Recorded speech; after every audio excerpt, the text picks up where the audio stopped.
Good evening, Facebook. It is July 28th, 2021. We are quickly moving through this year of 2021. We're quickly moving through this year. And it's crazy that we're already in July, the end of July, like August is just a few days away. So it's kind of amazing that we are moving so fast through our year, but we are. And I'm excited to be back with you all on another Wednesday night of a meeting of diverse minds with Keisha Hamilton. I'm your host, Keisha Hamilton. I'm a mom. I'm a diversity, equity, inclusion, anti-racism consultant and specialist. I'm also I wear a few hats, but I think the most important for this conversation is that I am a diversity, equity, inclusion, anti-racism specialist. We're going to jump right in because we like to. But before I do, please like and share this video. If you have listened long enough, then you have an idea of what we will be discussing tonight. And you know the importance of these conversations, not only with us here, but also with others. When we're talking about building a movement, and we are talking about building a movement here on a meeting of diverse minds with Keisha Hamilton, we recognize that anti-racism is the way and the lens that everybody in America and in the world needs to view their work through. And whatever their work is, it could be your day job. It should be also your night job. It should be your relationships with your family members, your friends.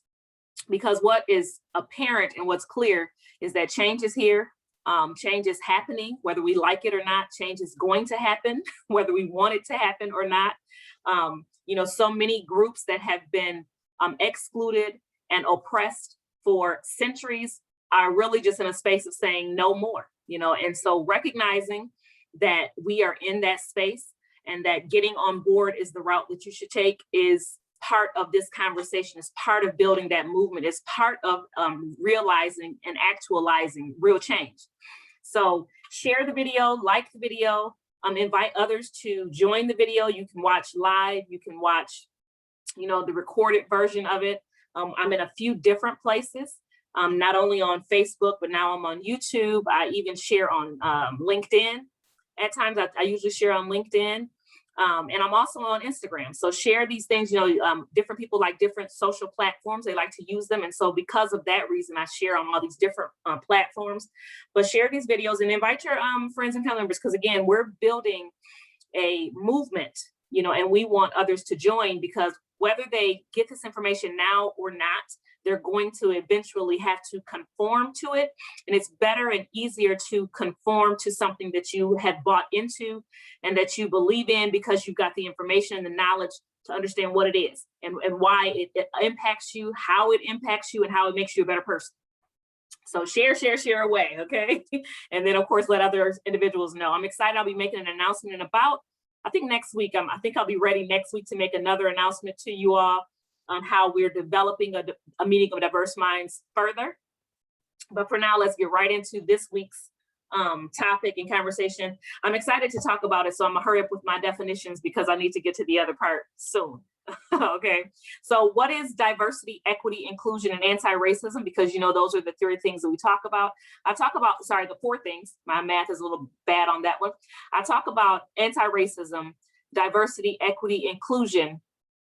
Each week, give the definition for those, because so many individuals do not understand what they mean. So many, and they're the basis. They are the foundation for all of this work. True diversity, true equity, true inclusion, true anti-racism are the foundation for this work.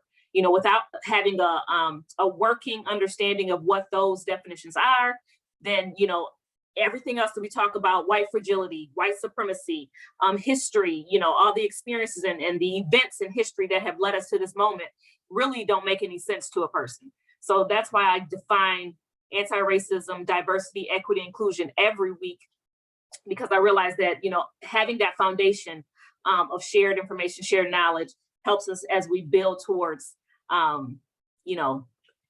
the change that we want to see and that we're going to see, whether we want to see it or not. So, we might as well get that information, right? Okay, so what is diversity? Diversity is simply your difference. While diversity, and some of you who have been watching long enough, you probably can quote these next few words with me because I say almost the same thing every week. Feel free to if you want to. But diversity is not simply your difference of appearance.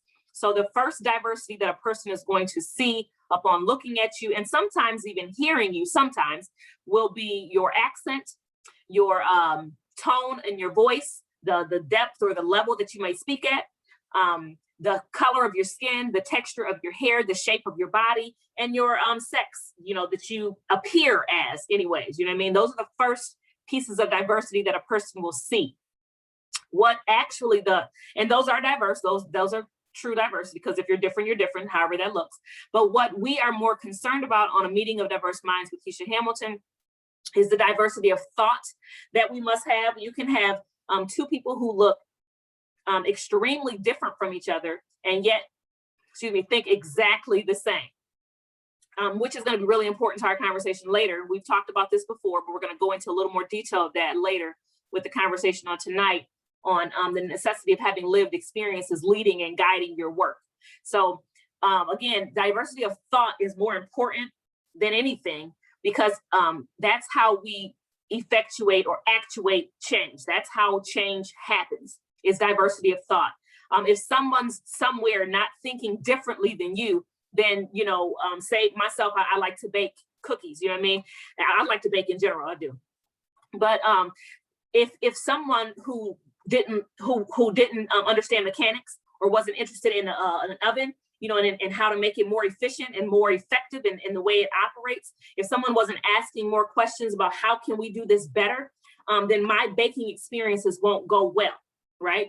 Because, I'm not having to bake over hot coals, like my ancestors may have had to do. You know what I mean? Now I can, go into the kitchen, turn my gas stove on, turn my oven to the temperature that it needs to be for my cake, and then I can bake it. And some of us who have gotten fancier may have confectioner's ovens, these more special ovens that even do even better with maintaining the temperature in the oven and et cetera, to make your cakes and different things the very best that they can be, the most moist that they can be, right?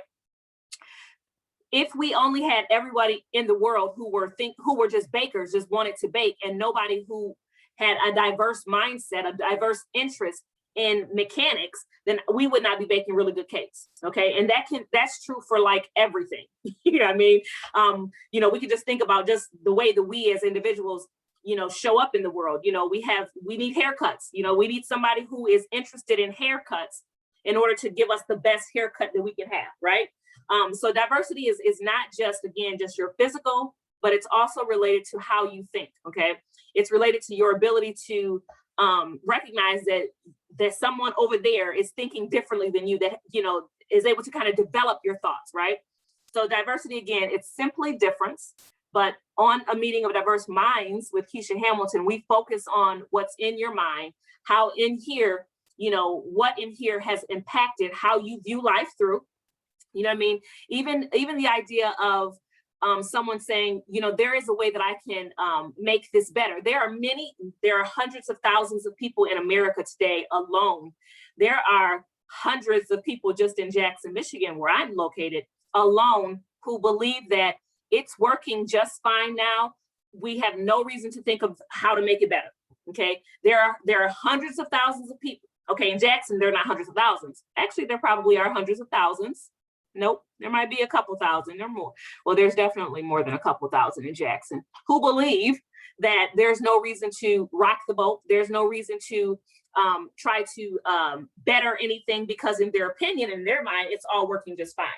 I did tell someone before that if no one had enough diversity of thought in their mind to say we can do something better, then Black and brown individuals would be sitting at the back of the bus. Then slavery would still be here. Then we wouldn't have light switches where we can turn a light switch on. We'd still be walking around with lanterns. If nobody in their mind thought that something could be better, if somebody didn't have enough diversity of thought, enough difference of thought than you or someone else, then we would not be advancing in our culture. We wouldn't have smartphones today. We'd still be, using ponies, to get messages across the United States of America if no one thought that, hey, we can do things better. So diversity here, when we're talking about it, we're talking about people who think differently than you. You know, that's what diversity is. Who process things differently than you, who see things differently than you, who you know, reason differently than you. Okay, that's true diversity, and you need that. I can get on. You see, I can get stuck on these definitions a lot because they really are the foundation to everything that we're talking about at a meeting of diverse minds with Keisha Hamilton. Equity. What is equity? Equity is it's not difficult to understand. I like to give you the definition of equality versus equity because I think that kind of helps to make the difference more clear. Equality is simply equal. It's the idea that you have one piece of pie with 6 slices. You have 6 individuals with varying pieces of food in their hand already, or no pieces of food in their hand already. Let's say 4 of them have, you know, pie from another place and 2 of them don't. Equality would say we have 6 pieces of pie and 6 people. Everybody's getting 1 piece of pie. Equity, on the other hand, would say we have 6 people. 4 of them have, you know, 1 piece of pie in their hand already. 2 of them have none. We're going to give the 2 who have none 2 pieces each. Or we're going to give the 2 people who have none 1 piece, and that might not be the best example, but we're going to make sure that how we divvy up this pie ensures that those who have none have the same as those who have some already. Does that make sense? I hope that makes sense. The other example that I give, because I kind of went off a little bit on my pie one, the numbers didn't quite add up as like they ought to. The other example that I give all the time is that you have 2 people who need transportation, and one person needs a bike, the other person needs a car. And in our equity model, the person who needs a bike, we give them $1,000 because that's really all they need towards their bike. And then the person who needs a car, we give them $9,000 or we give them $10,000.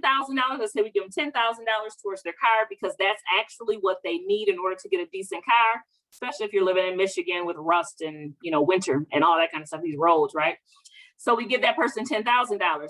Well, equity says that I have given each person what they need to succeed. Equality, in the example of the people who need transportation, would say that we have been unfair because one person got $10,000 and the other person got $1,000. And equality is correct in its assessment that one person got more and the other person got less. Equality, in its attempt to be fair, would say we're going to give each of you all $5,000. Again, in equality, it does not acknowledge that one person's need is greater than another's. It also leaves us being bad stewards of our money. We have given one person more than they need and the other person less than they need. That's equality because it's always seeking to be fair, but it does not answer the needs of individuals because, again, it's just trying to be fair. It's just trying to be the same. That's what equality is doing. Equity says, I recognize that you, person who need a bike, all you need is a bike. I'm going to make sure that you get your bike, you know, and everything that goes along with it, you know, elbow pads and knee pads and, you know, helmet and bike, you know, permit. We'll get you those things, right? In the bike, we're going to make sure that you are situated in that what you need to be successful, you're having it. You, person with a car, we're going to give you the car. The reason, and so equity, it's not fair in the sense of equality. It does not seek to be fair. It says what you need, person, is what I'm going to give you, not based off of what this person has or what that person has or what another person has. I'm giving you, person, what you need based on your need and your need alone. Equity is very individualized, whereas equality seeks to just be same across the board. Everybody gets the same thing, okay? And equality does not work. Equality is a space that we likely will get back to, but we have to go through equity to get there. And so equality in the case of those 2 individuals who need transportation looks like this person who needs a bike getting it and this person who needs a car getting it. That's what equality looks like. It looks like each person having what they need, you know, to be successful. Of course, the only way to get to equality is through equity. So again, you know, equity is not fair. It does not look fair. It does not operate fair, and it's not supposed to be fair. It's individualized to the person, and it says, what do you need? I'm going to give you that. And what do you need? I'm going to give you that. And that may look like, it often does look like, a person getting more than another person because this person's need is greater. Okay. What is inclusion? I like to give the definition, and we've been talking about the teddy bears at the table. Oftentimes inclusion, most of the time inclusion looks like a little girl's tea party when she has her teddy bears around the table. So inclusion oftentimes looks like a group of, people around the table. And when we talk about the table, because oftentimes the table is where decisions are made, decision makers are at the table.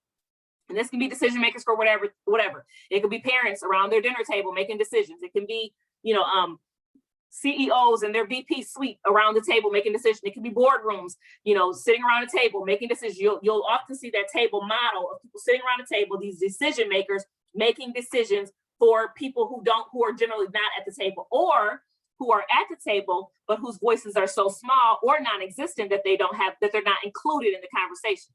So the girls' tea party, oftentimes our inclusion efforts look like having Black and brown individuals whose issues the table is discussing, but whose voices are not included in the conversation, in the solutions, in the, in the creation of whatever we're creating. Their voices are not included. So that's the idea of the girls' tea party, and, bears basically sitting around the table, or teddy bears, dolls sitting around the table, not contributing.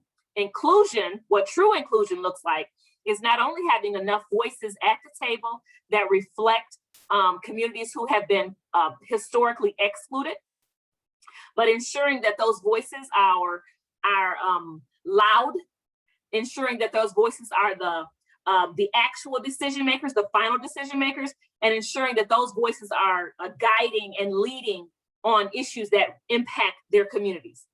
And the final decision should fully reflect what their voice and the needs of their community, as opposed to, what we generally have. And you all have seen a couple years back, there was a group of white men sitting around a table making decisions on women issues. And the irony in that picture was that it was a group of all white men making decisions on women issues. Sorry. Clearly, there was something wrong with that table because there were no women present. There were no older women, no younger women, no pregnant women, no single women, no business women, no retired women, no grandmothers. There were no women at the table at all. And yet a group of men were sitting around a table making decisions on women's issues. And generally that's how our boardrooms, our decision-making tables, whatever they are, they look like a group of individuals who have no experience with the issue they're discussing, making decisions on that issue. That's not inclusion. Inclusion is where you have individuals who have been impacted, not only one or two, but enough of them, so that enough of their issue, their concern is reflected, and enough of it can be impacted in what we're being created and what is being created. That's inclusion. We'll talk about racism. What is racism? So racism is simply the marginalization and the oppression of groups of people based on race. It was created, it's a social construction created by someone somewhere in some room, white people, it was created by white people who decided that in order to, and they had many reasons why they did this, but basically they wanted to classify different groups of people in order to justify why they enslaved Black and brown individuals, why they enslaved Black people, because brown people were not originally enslaved. I don't know if they've ever been enslaved, but yes, they have. When I think about the Japanese internment camps. But anyway, so the original reason was to separate so that they could justify their enslavement of Black people. There's some history on there that we're going to have to study together to understand the relationship between Black and white people and brown and white people. There is some history that needs to be discussed, but we're not going to talk about it today. We'll talk about it a little bit when we go into the next topic, but there is some conversation we need to have around that. But anyways, also, again, racism is simply, a social construction created by white people to categorize individuals, those who are worthy and those who are not, those who are human, those who are not. Those are some of their categorizations. Those who are white and those who are not. The race has changed through the years, and you've watched me enough so you have an idea of what that looks like, and you can go watch some more videos to understand that better. But the difference between racism and prejudice and or bias is at the position of power. Racism is coupled with power. It's legalized, it's codified. It affects and impacts large groups of people. So prejudice, it can impact groups of people, generally not large groups of people, because it's not also coupled with power. Racism is how you define or decipher between the two, okay? Racism is coupled with power. It's baked into our system, which is why you'll see so often, Black and brown individuals getting much longer sentences across the United States of America, as opposed to other things that, you might categorize as just mere prejudice, okay? Which is also why you'll see across the world, Black and brown individuals being killed by cops, and cops not being held accountable to the killings of Black and brown people, because it's been codified and legalized in their systems, if nothing else in their minds, okay? And we can get further into that, more, but racism is the foundation of it's a foundation of everything. It's the idea that one group is better than another, and the legalization of that idea, into our systems and our laws and our legislation. So that's racism. What is anti-racism? Anti-racism is simply, because we like to talk about that one too, is simply knowing what racism is, knowing how it looks, how it shows up, and then working directly and intentionally against that, okay? That's what anti-racism is. I'm gonna talk about two more, allies and accomplices. Allies are, and because a lot of people are attempting to become allies, organizations are attempting to become allies, and that's great. That's the first step, or one of the first steps to this conversation. But an ally is simply a white person generally, who is on their journey. They've begun their journey. They are comfortable saying that I'm a white person. Many white people you'll find today are still very uncomfortable with understanding that their culture and their identity is white.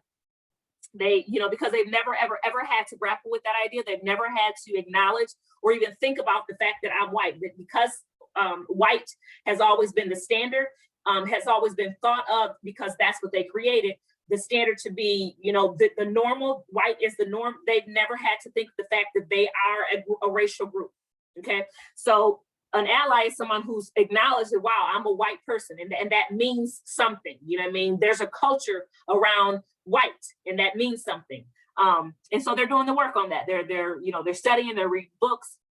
They may be on an anti-racism or DEI team, and they may even become a facilitator and or a manager of DEI and anti-racism. I would posit, I would position that an ally is not qualified to lead or direct any diversity, equity, inclusion, anti-teams, committees, and they're not qualified to manage and or even facilitate especially not alone, any topics around this. An ally is not fully committed to, in these definitions, fully committed to diversity, equity, inclusion. An ally is a person who can easily switch back to not being an ally. An ally is a person who, again, is on their journey, but, they haven't come to a place where they've decided this is a long time learning for me and that I'm committed to this work for the rest of my life. Allies are not in that space, okay? Accomplices, versus an ally. An accomplice is a person who is committed to that work long term. An accomplice likely has gotten into it with a Black or brown person, has had to be checked, has had to, has experienced extreme pain, has had someone, I want to say check them, because that's a real thing. Usually at the place of decision is when an ally gets checked, that, hey, look, you're wrong in this space. Your voice is too loud in this space. We're hearing too much from you in this space, or you are wrong. We don't need to hear from you. You need to sit back and just be quiet. Usually, when an ally is checked in those ways, or you are acting or your actions and behavior reflect white supremacy, and they have been harmful in this space, and we need you to apologize for what you've done, step back and do some more learning before you come back into the space again. That's usually at the place that an ally decides whether they're going to be an accomplice, or whether they're going to not, or whether they're going to sit in the space of ally, or whether they're just going to, go back to being, like I've seen it, but I don't want to do it anymore type people. We don't have as many accomplices because it is very difficult for white individuals to walk into a space recognize that, you know, that their supposed expertise, and I say that because when it comes to, you know, areas around diversity, equity, inclusion, anti-racism, they're never the expert. Now they can be educated on it. They can be, you know, they can learn a lot more about it. They can help, they can assist, but they're never the expert on it. And when you define expert, a lot of, and you know, we can get into this, we're going to talk about this a little bit more today. When we're defining experts, we're talking about those with lived experiences. And no white person has the lived experience of, you know, a Black person. Now you have white people who go over into, you know, Africa to be, you know, I forget the term, you know, where they go over there and they, you know, as Christians or what other, you know, any other religious group, and go and serve Africans. Even in that space, being a minority in that space, you still never understand. That's not an example of, you know, being an expert in, as far as in being in spaces that, you know, you're uncomfortable in, or that, you know, or that are different than you, or, you know, it's never the same. It's nothing like being a Black or brown person in America. So again, an ally is never qualified to lead in these spaces. And an accomplice, they've come to the place where they recognize that, you know, my job is to support. My job is to shield. My job is to make space for. My job is to uplift, you know, and my job is to be on a continual journey of learning. That's an accomplice. And so we're definitely hoping that we will get more accomplices, that more people will commit to becoming accomplices in this work, because this is how we move the work forward. All these pieces have to fit together. Okay, we're gonna get right into this week. We're talking about the necessity of lived experiences, leading and guiding the action. So this conversation, this topic came up because you know, I sit in a bunch of rooms. You know, I'm in a bunch of rooms, and so often, so very often, nowadays the Zoom link, you know, because we're still on Zoom a little bit here, the Zoom link is full of course, white people, right? And I'm talking about diversity, equity, inclusion, and anti-racism spaces. Not everyone that's in the spaces that I'm in are ready to say anti-racism. And so you know right away that, one, they are not being guided by a true diversity, equity, inclusion specialist, because many of us realize that, and there's so much in this stuff, you all, but many of us realize that racism perfects itself as quickly as possible in order to override and you know, dilute anything that attempts to change it. So racism has had 400 plus years to perfect itself. And so as soon as it sees a threat in anything, it seeks to neutralize that. So diversity, equity, and inclusion now has been neutralized by racism. You know, many people who are talking about diversity, equity, and inclusion, they are so similar and to what, you know, is already being presented, that there's really no diversity, equity, and inclusion. Just like when we had affirmative action, it was supposed to benefit Black people, you know, and ensure that they, you know, were able to get jobs and et cetera, because we were just historically and purposefully excluded. Well, what it actually did was it just brought white people, white women. It allowed white women to get these jobs. Now that, mind you, they already had jobs.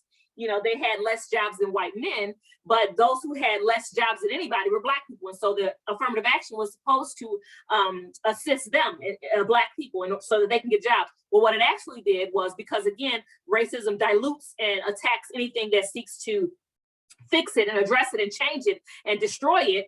It said, okay, we're going to have diversity, but we're going to make sure that, you know, who we're diversifying. Oh, we don't have enough women, so we're going to hire white women. And so white women were the ones, the benefactors of affirmative action. And so now we have diversity, equity, inclusion. And what racism is saying is that, oh, you're saying that we have to diversify our organizations. Well, what we're going to do is we're going to go and find the whitest Black person, the person who thinks closest as to us, the person who looks Black, who wears their hair in ethnic ways, and who dresses maybe even in ethnic apparel, or just who looks Black. You don't even have to be ethnic. They just want you to look Black. Just have a dark skin, or at least be where someone else can call you a Black person, right? So you can be light skinned, you can be whatever, you know, as long as you're a Black person. But your thought processes and the ideas that you bring forward are so similar to the white people in the room that there's really no diversity. And that's what racism has done. So if, you know, in these organizations, in these businesses, and these groups and things that I'm sitting in, one, they're not saying anti-racism, but they need to be. which is a clear indication that they're not being guided and led by true diversity, equity, inclusion specialists. They're being guided and led by individuals who may look differently than them, but who think exactly like them, who are not challenging them enough, who are not challenging them in ways that actually, will bring about true change. So, so again, even the books that you're reading, they look like they're white authors who are writing these books, who supposedly went and did a study on some, group of Black and brown individuals, or who sat under, got a certificate from a white-led organization, and came back to you and said, hey, look, I wrote a book, and because they're white, they have access, they have, the ability to get their information out there. And now all the white people are soaking it up, because again, it may challenge you that much. Not sure if you can see my eye or not. Hopefully you can't, because that's how much it challenges you. But it doesn't challenge you enough to have any actual change. So again, this conversation came up because, racism is just perfecting itself. Individuals are sitting in these groups talking about diversity, equity, inclusion, have absolutely no experience with being diverse, equitable, or inclusive, are choosing individuals who come on who look differently than them, but think exactly the same, and who aren't challenging anything that they're doing. Nobody's been fired or quit, through your diversity, equity, inclusion efforts. Nobody's been made uncomfortable. Nobody sent you an email, no white woman, because, and please understand that when I say these statements, no white woman, because they're generally the ones who are going to send a statement. They're going to send an email that says, hey, look, I don't like this. They're going to speak up in spaces and say, this is not right. They're going to say, why are you bringing up this up? They're going to say those things. So don't be offended. Just understand that this is these are the things that happen. So if you're not seeing this happening in your organization, if no white women are saying, this doesn't make sense, why is this even important? This doesn't, how is this impacting my job? Why should I care? If nobody's saying that, if white men are not saying, what difference does it make? Why should I care? If they're not, because these are the comments that happen in conversations when the conversation is real. If they're not saying those things in your diversity, equity, inclusion efforts, then you're doing something wrong, okay? Then the people who are leading and guiding you aren't really the people who you should be allowing to lead and guide you. Okay, and again, I'm sitting in these spaces, and it's just, it's to me, I'm just like, how in the world are we still here in July of 2021 after, George Floyd was killed, after his murderer was sentenced, after, this explosion of diversity, equity, inclusion specialists who are here to actually give you real information? How is it that we still are in this space? And so I recognize that the reason why we're still here is white people generally, they really don't know who to listen to. Because somebody's not having this conversation right now that I'm having to say, okay, let me tell you what you look for in, a true diversity, equity, inclusion specialist. What do you look for? How do you determine which is which? Because it can be confusing, because you don't have experience in this. You don't know, and it's hard to make connections between real, your actual lived experiences and then, how to apply them otherwise. So let's kind of make some connections here. Let's kind of bring it to a space that might make sense and then reach it back out, right? Okay, so when you're seeking for, say we're looking to have our car repaired, say we're looking to get a surgery on our body because our primary care doctor said that, hey, we've got to have something done. Say our pet has gotten sick and needs a surgery, that to get it better. Say our students, our children, are looking to play sports, so just think of all those areas. Say our organization, our business, our, we're trying to take it to another level, or take it to a different level, or take it in a different direction. Say in our relationships, as husband and wives, or as boyfriend and girlfriends, or, partners, we are trying to figure out issues that we're having, right? Say we're all going on a vacation, right? We're looking for the right hotel. We're looking for the best spot to visit, best vacation spot, or the best, amusement park, the one with the most fun, or the most friendly, or the most family friendly, these are the things that we are thinking of. So just think of those things. Let's bring it down to things that, everybody, especially white people, are thinking about when they're going about their lives a lot of times, right? What do you do when you're looking for those things? So think about, again, a doctor for your body. You're getting your teeth pulled. You're getting, a surgery done on your body. You need a mental therapist. You need, someone to help you in your marriages or your relationships. Who are you going to look for? Well, generally in America, we're taught to look for the best. We want the most educated. We want the most experienced. We want the one who has the best reputation. We're looking at their stars. What star rating do they have? You know what I'm saying? We're looking at who's the most, who might understand us the best, right? Those are the things that we look for when we're going to find a specialist, right? Those are the, and please feel free to add, any other things that we're looking for when we're looking for our specialists. Those are the things we look for in our specialists. We write these things in our job descriptions. Those of us who are employers, we put in our job description, we want to know how much experience you've had. We're going to tell you how much experience we want you to have. We want you to have a 4-year degree, a bachelor's for most jobs that pay halfway decently. We want you to have a bachelor's degree. We want you to have 5 or 10 years of experience. We want you to, have experience in this way. If it's a specialized job, we want to know if you've had actual experience in this situation, right? For specialized jobs, you're going to, work a machine. You need to have experience in working this machine, because we're going to be paying you at this, you know what I mean? So we put these things in our job descriptions. We look for these when we're going for our coaches for our kids. Say we got a kid that we recognize that they got a talent, they've got a real talent. We're saying we're going to find you a coach who can develop that talent. Say it's art. We're going to find you a coach who can help you draw better. An artist who will help develop that. We're looking for the best artists, especially if we have the money to to go for the best. And even if we don't have the money, we will sacrifice. We will, do without so that our child can have what they need in order to be successful, right? We look for the best, right? The most experienced, who has the longest experience, who has the most education, right? Even when we're dining out, we want to know where's the best place to dine at, who has the best food, whose ratings are the highest. And I hope I'm not the only person. I know I'm not the only person in America who reads the reviews. Which bed, you're going to buy I know we don't buy mattresses very often, but when you buy your mattresses, you're looking to see, okay, you're going to go lay on it in the store. You're going to lay on the rest on the on the bed. You're going to ask other people. You're going to look at the ratings. How was this comfortable? Did you have to take it back? Did it make you sweat? Did it not make you sweat? Does it all these different things we're looking for, right?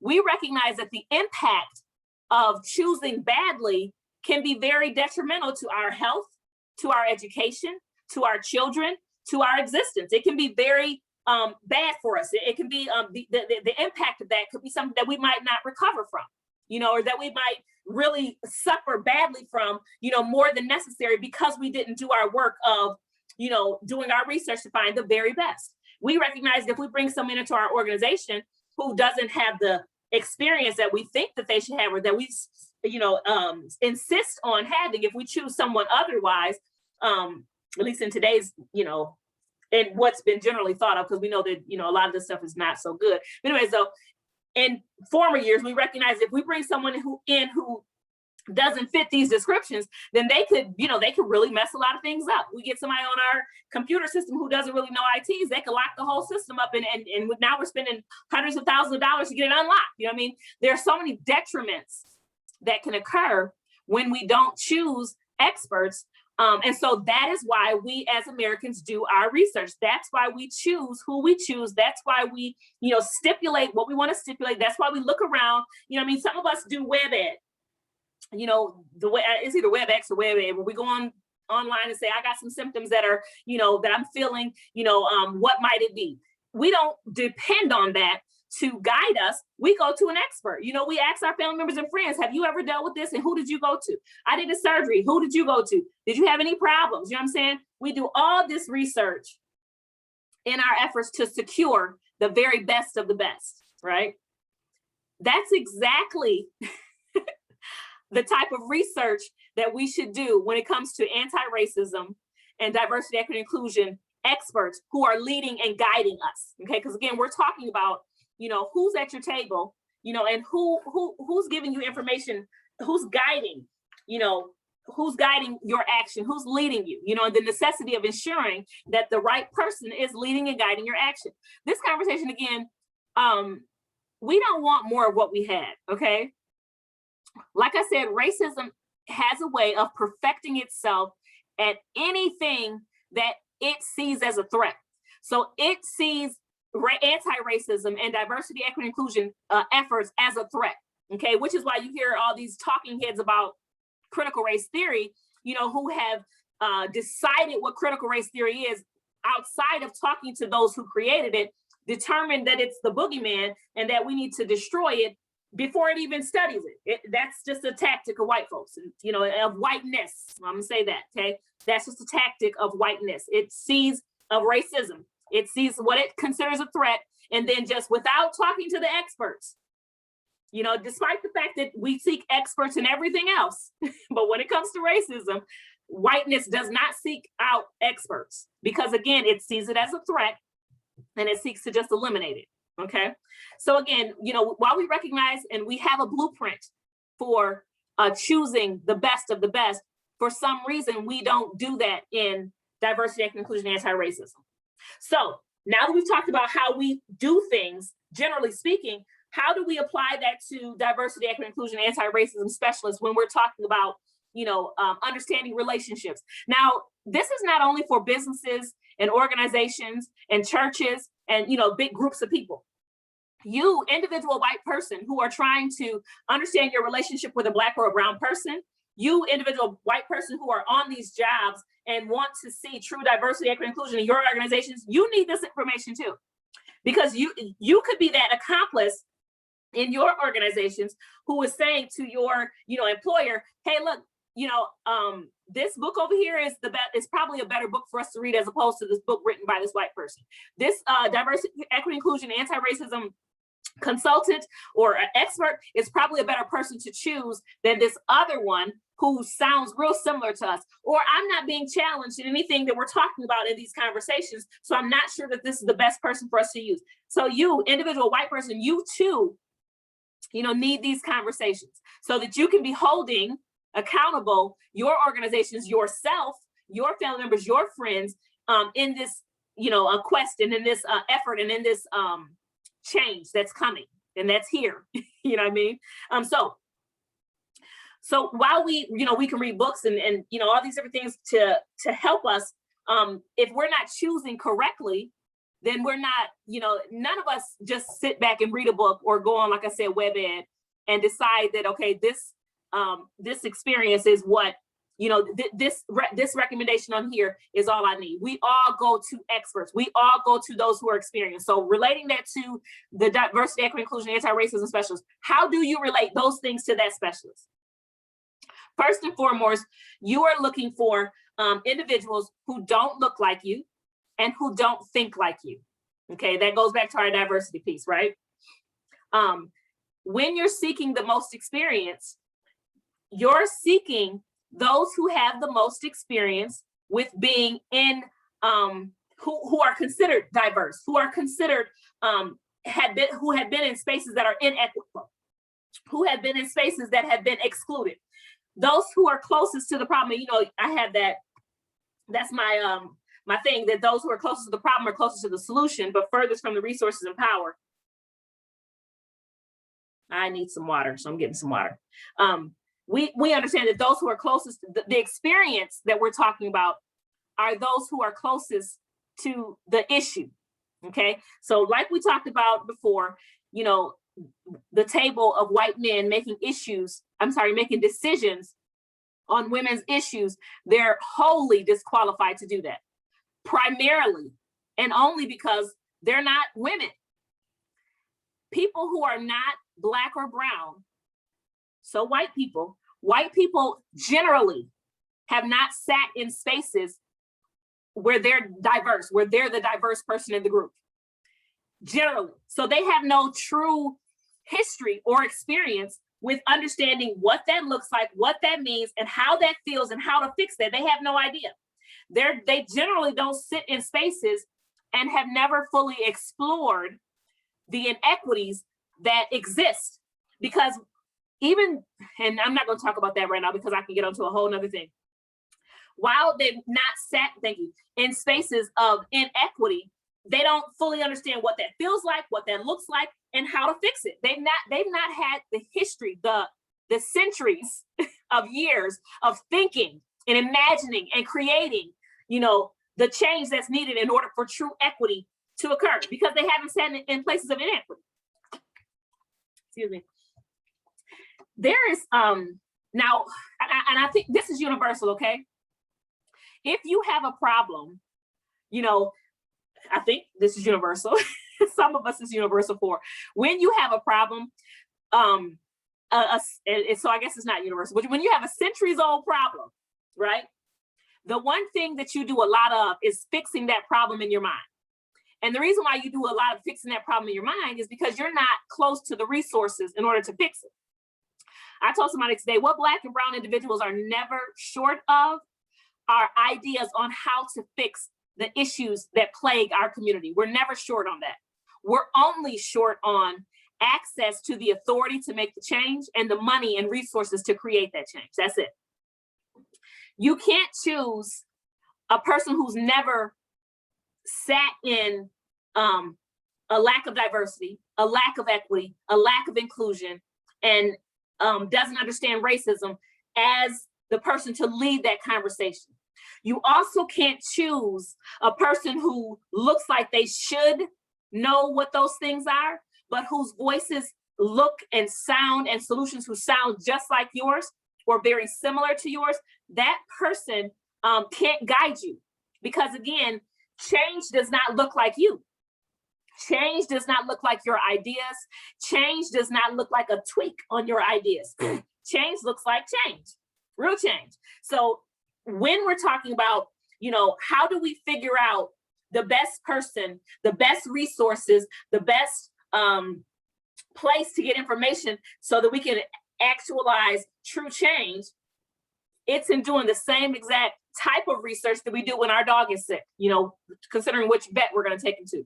When our student, our child is looking for a, you know, a sports coach, you know, we not only find the best sports coach for him, we encourage our child to watch these games. So say he wants to play football, you know what I mean? He's watching football nonstop. Parents are making sure that they have a subscription to football so that their kid can watch it nonstop. The kid is playing football games on their video games. The kid is in sports. You know, parents are taking them in rain, sleet, snow, whatever, to these football fields and football games. And, you know, we immerse ourselves into it, right? But we also look for the very best.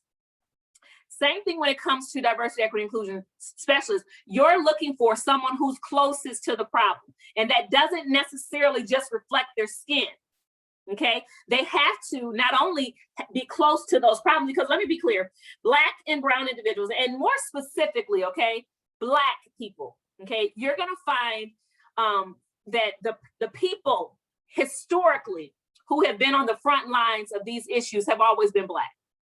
Historically, okay, they have always been and still are Black people, okay, specifically Black women, okay, not that our men are not on the lines, because they are, but you will find that specifically Black women, you know, have been the ones who have been leading and guiding this work for eons, okay? So you can't go wrong with the first guide that you are, you know, listing, the first description that you're listing in your job description for a true diversity and inclusion specialist to be a Black woman. You can't go wrong in that space, okay?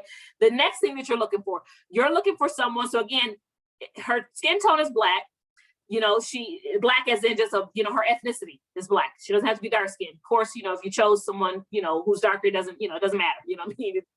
But you're looking for someone who has that lived experience, right?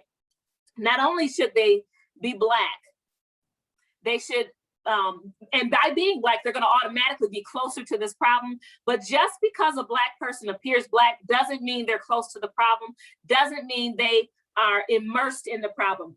What Black and brown individuals have done for centuries, and, you know, I'm rooting for everybody Black always, but what they have done and what kind of hinders their qualification, they're qualifying for this role, is that many Black and brown individuals have figured out a way to survive. And in survival, what we've done many times is try to assimilate into white culture. And so we've tried to get as far away from Black culture, Black issues as possible, and assimilate into white culture, because we recognize that that's a way to survive.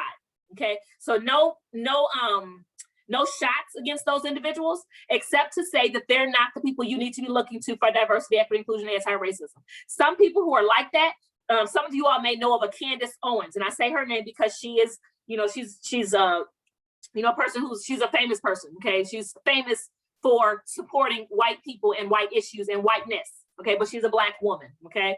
Some of you may know Clarence Thomas, okay? These are individuals who we, as true Black and brown individuals, who are married to ourselves, married to our history, and committed to seeing true change, we and committed to not assimilating. We recognize that they're in a space of survival, and because they're in that space of survival, they are not the person that we should be looking to. There are many Black and brown individuals who are around you today who are sitting in spaces of survival and who should not be the voice that is leading and or guiding your action, okay? You're looking for people who look differently than you, who think differently than you. And these people are likely going to sit in circles that reflect a true immersion in this subject, okay?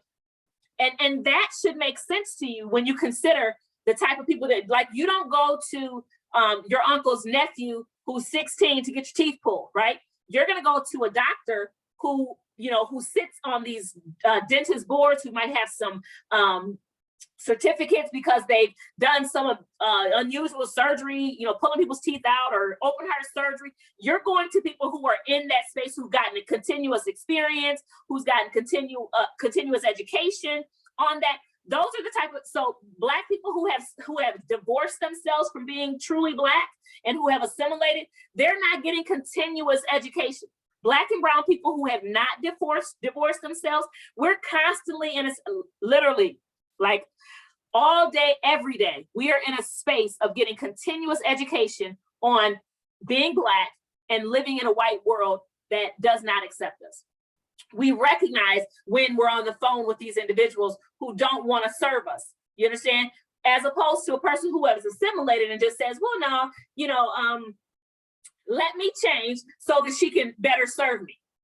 As opposed to this Black person over here who says, I'm not going to change so that you can better want to serve me. I'm going to be Black and you're going to serve me like I am, okay? So these are just the different groups of individuals that you're looking for in your diversity, equity, inclusion to ensure that when you're sitting at that table making decisions, on Black and brown issues, that one, you have Black and brown people at that table, and two, you are seeking out people sitting at that table who actually won't confirm that changing your name is a true change, who won't confirm that placing a picture on your wall is true change, who won't confirm that hiring, more Black people into a culture that has not changed, that has not been challenged, that has not had white individuals uncomfortable, won't confirm that that's not true change, right?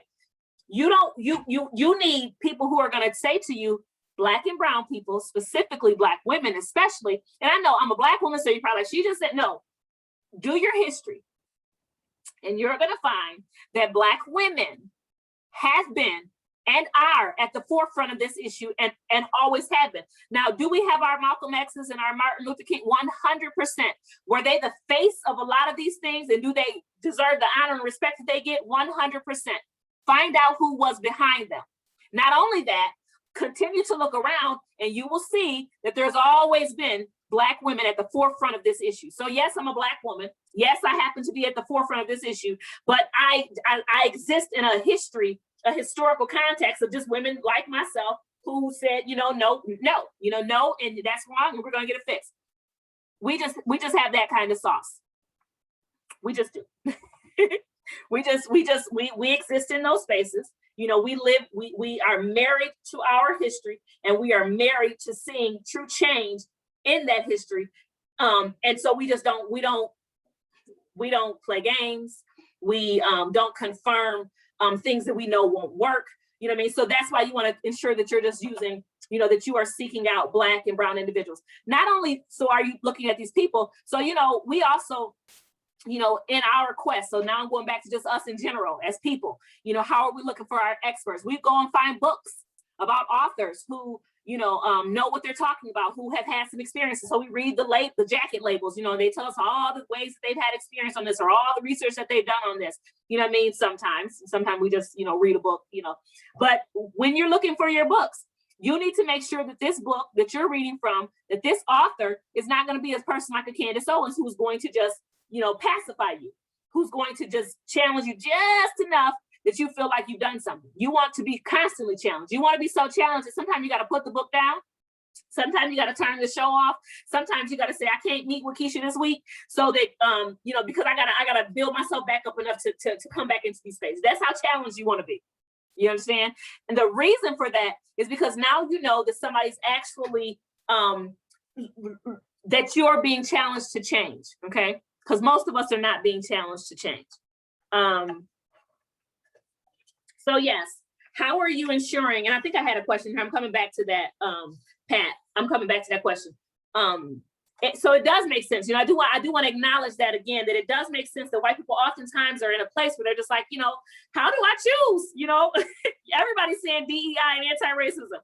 Which Black woman do I choose? Which brown person do I choose? Who do I choose?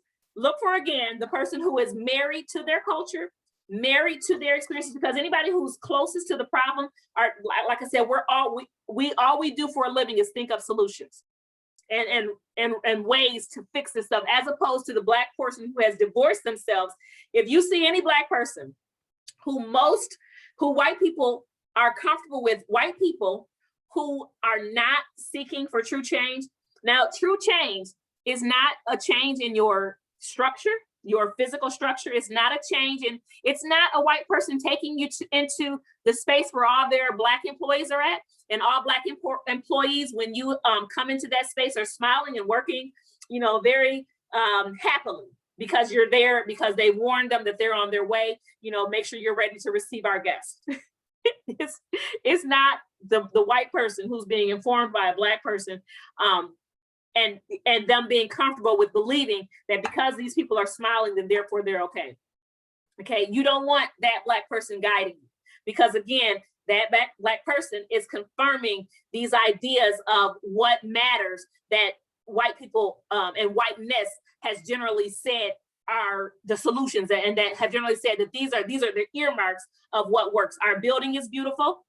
Our sayings are politically correct. And the two Black people that we have here are smiling. That's what whiteness, earmarks as success. You need a Black person who's saying, no, I want to talk to them one-on-one. You know what I mean? I want to ensure that they're not going to get fired after they do this. You know what I mean? I want to ensure that the culture, the atmosphere has changed. Okay. If you don't have somebody challenge you in that way, if your books that you're reading are not challenging you in that way, then you're definitely not choosing the best Black and brown folks. Okay, I am 5 minutes over, so I'm going to end very quickly.